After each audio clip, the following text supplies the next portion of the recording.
Hi, welcome back to Mel's Health. I'm Mel and I make videos about my ongoing recovery from pulmonary embolism. I am now officially out the other side after all my BPA surgeries. So let's just have a little FaceTime style chat before I make more informative videos on this whole topic. I got back to BC from Toronto, Ontario a couple days ago, so I'm now fully in recovery mode. Okay, so over the last couple weeks, I had 4 surgeries planned, which I mentioned in my previous video. So week 1 was basically a repeat of the right heart catheterization procedure, definitely similar to what I had in Vancouver back in November, this video right here. And the following day after that was going to be BPA number 1. Now, this unfortunately is where the mood completely changed for this trip. We've had some ups and downs throughout this entire couple weeks, but the mood completely changed on day 1. Because here we are, day 1 of 4, we go through the right heart catheterization procedure to recheck the pressures in my heart.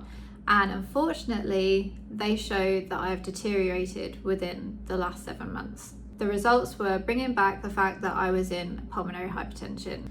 So that's right, I officially graduated from CTED into CTEF. So watch out for another more in-depth video all about that, because I made this video previously explaining why I really never wanted to come into that realm of pulmonary hypertension. And in all my previous videos, I would always make a point of saying I don't have hypertension, I don't want to have hypertension, it's good that I don't have it. And then day 1, bam, the results came in and I was leaving with an official diagnosis of CTEF on my chart. So my pressures had raised by a factor of 10 according to Dr. Maffeld, and this was without the exercise portion. So this is comparing my baseline at rest from November and my new baseline now at rest in Toronto. And Dr. Maffeld even calibrated their equipment twice. They did the pressures twice just to double check the numbers, because they were not expecting that deterioration either.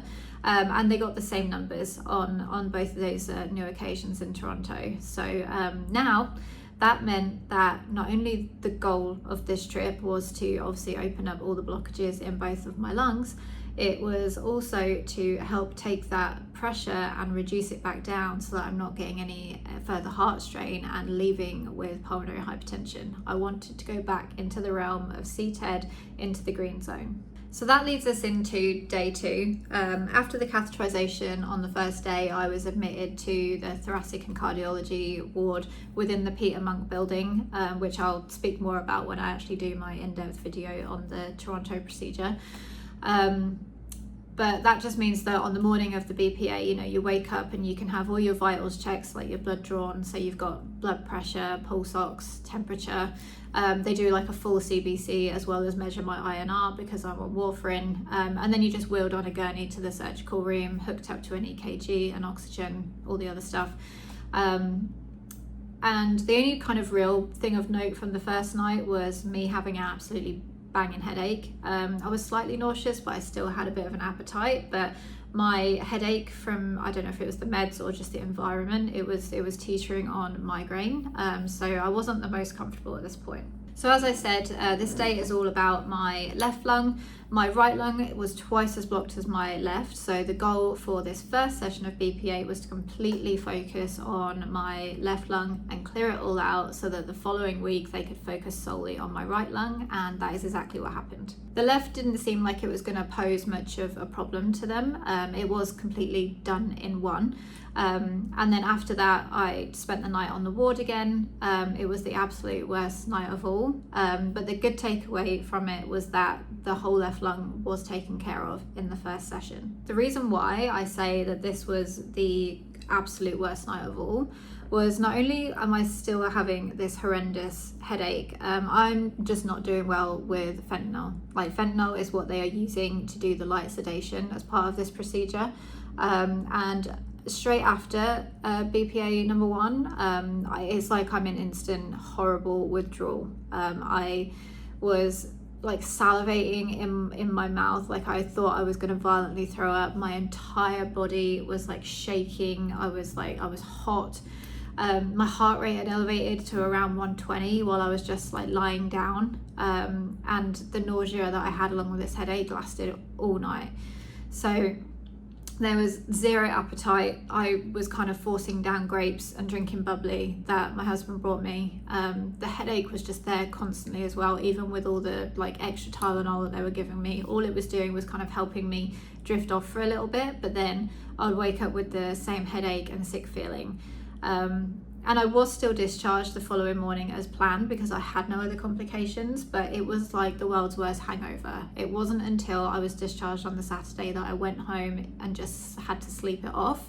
It was later that evening where I kind of rejoined the land of the living and managed to have a shower and eat something more substantial and just kind of feel a bit more human. So like I said, once I was discharged, you then have the 4 days of just hanging out in the city and doing a mild recovery before you then go in the following Thursday for the final BPA sessions.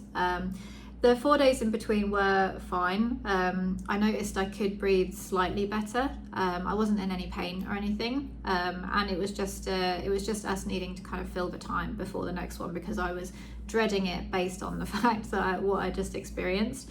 But my husband and my parents were both out in Toronto with me, so you know we just did the tourist traps to fill the time and just see the sights. So you know, CN Tower, Aquarium, Niagara Falls, you know the drill.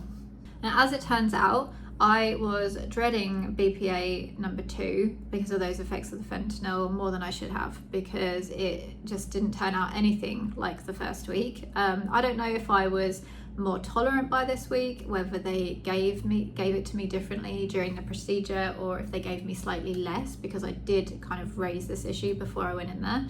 But I was just sleepy afterwards, like a bit groggy in the fog, and then when I kind of came out of it, I had no headache and no nausea. It was a complete welcome surprise because I was so much more sprightly on that Thursday, but I was so expectant of this absolutely horrendous time that I just think I had this inner ecstaticness that I felt relatively well. Obviously, I'm still, you know, dealing with the other stuff in hospital, the lack of movement, the IV attached to me and everything.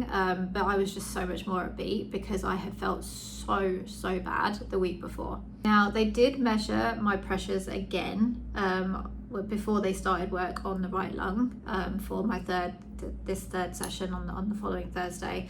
And unfortunately, again, nothing had changed in that week, the week's gap in between. So despite the fact that my entire left lung had been clear for basically a week, the pressures were still the same. I was sitting in CTEF, and that made for like a really stressful Thursday like evening, and I was trying to get answers of what on earth was going to happen if my pressures didn't lower after, you know, around the time of the final surgery.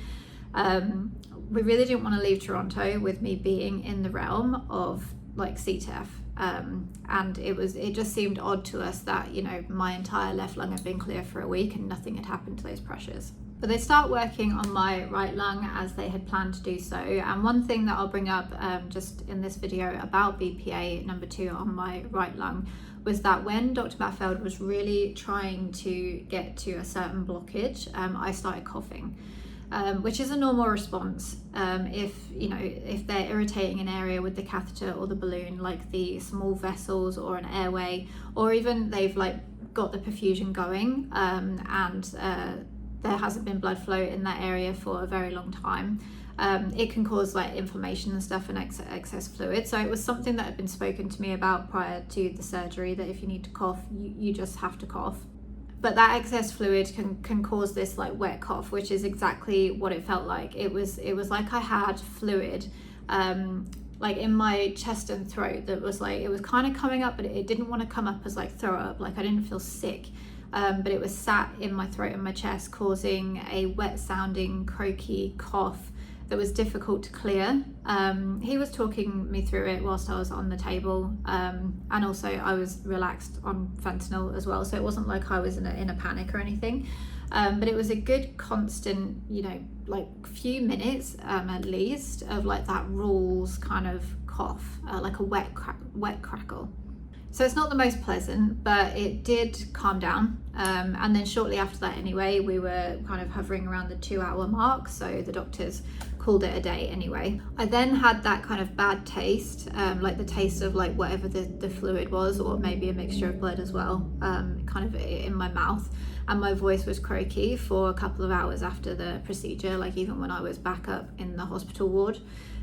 So it was nothing to be hugely concerned about. Like no blood kind of came up and out at any point, but it is just something that happened during BPA number 2. The same process happened after this. I was obviously admitted before BPA number 3 happening on the Friday. And one thing I haven't mentioned yet, which I will touch on again in another video, is that each time after the surgery, you're put on bed rest with no bending or walking for 3 hours. So during that time, if you need the washroom, you have to use a bedpan. Luckily for me, I don't know if it's just my age or anything, but I avoided that. But they do also give you Lasix, which is the diuretic medication, and I actually asked for them to give that to me as close to the time when I was allowed to start walking again as possible, because the diuretic medication Lasix makes you pee almost instantly. So having that kind of closer to the end of the 3 hours, it just allowed me to have that independence still, so I avoided the bedpan. Okay, so to bring this initial little update to a close, we are now at the final BPA session, and thankfully the doctors got to all the areas that they wanted to, and they managed to open up some really stubborn blockages that they thought they might not be able to get. I heard them in that final session, like giving instructions like, give me this balloon, like they were saying numbers and stuff with it. They were changing the size of the balloon to like get to this point, because I think they really wanted to work on this large branch. And they changed the balloon a number of times during the procedure, and then all of a sudden, again near the 2 hour mark, again they saw the perfusion go through the branches and it lit up on the monitor, meaning they had managed to unblock a very large area of super blocked lung. I was kind of hoping to have like the full images of this happening at this point, because there is apparently a platform where I can get hold of these records, but I haven't got all that organized yet. They haven't got back to me. So in future I will do a bit more of a video actually showing the reperfusion in my lungs, because it was such a cool sight to see when the doctor was going through on the computer with like me and my family, just showing like how the changes just happen. It's really satisfying to look at, to kind of see what work they were doing in there. But that meant they could end the session happily, knowing that all blocked areas are now functioning and I shouldn't need any future sessions. What I haven't said also is that at the start of this day, this final day, they did recheck my pressures as well, just to see. And luckily they had dropped back into the green zone. So round of applause again, because it really couldn't have gone better. I didn't have any coughing in the final surgery, and once again the meds didn't knock me for 6. I didn't come out in this weird state of withdrawal. I came out of the fog to feeling relatively human again, so thankfully at this point everything was looking up. Also, I could take a ridiculously deep breath, which is most bizarre after 5 years. I have well and truly forgotten what breathing properly feels like, and I'm definitely learning to breathe again. So as of right now, it's 5 days out of hospital since I was discharged, and currently any kind of exertion is proving difficult, which is frustrating, to be honest. I was excited when we got back to BC to, test out my new lungs, because breathing is like night and day. It's such a world difference to what it was before I went to Toronto. So my husband and I got the e-bikes out just to go on the road. I was on the road in turbo mode, but it was difficult. Like I started to get like chest aches and I felt tired. It felt difficult to do. And then the following day, we just kind of walked straight through the town where we live in to go do our Starbucks run, which we used to do regularly as well. And I had to have a rest when we got there. Like normally it's just like go get the drink, walk home with it, but I needed to sit down because again it was proving difficult. I feel like it's not a pain, and I don't have lung pain at all, but my chest is not there. Something gets irritated, and I have like this horrible bad taste in my mouth as well that hasn't gone away for a few days. It's kind of like a metallic lead type taste, the kind of taste where you just always want to be like sipping on something or eating something.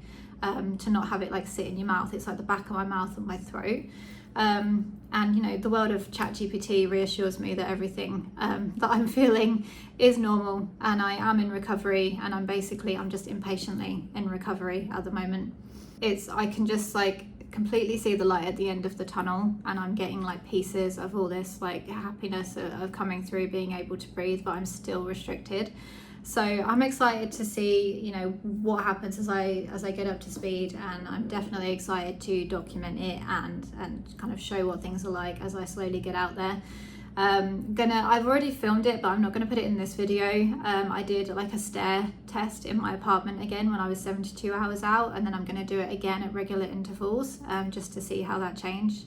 But I definitely have seen improvement so far, so I'm just excited to see where this all takes me. And I will be back with more in-depth info on this whole thing very, very soon. So thanks for watching, and I will see you next time. Bye.